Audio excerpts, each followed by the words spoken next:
Yung mga guard po ba, may taga-bantay rin? Opo. Mga guard ba, meron silang inspector, Opo. commander, Ah. roving. Kuya, may isa pa akong tanong. Paano na ipapasok yung kotse sa loob ng mall? Paano na ipapasok yung kotse sa loob ng mall? Para ipapasok yung inspector mo?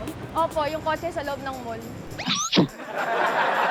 Di ba may mga kotse sa loob ng mall, kuya? Paano ipapasok yun?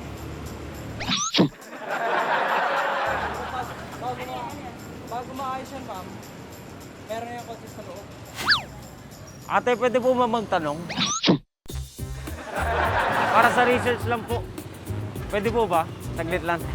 Pwede po ba magpa-home service kahit wala kang bahay?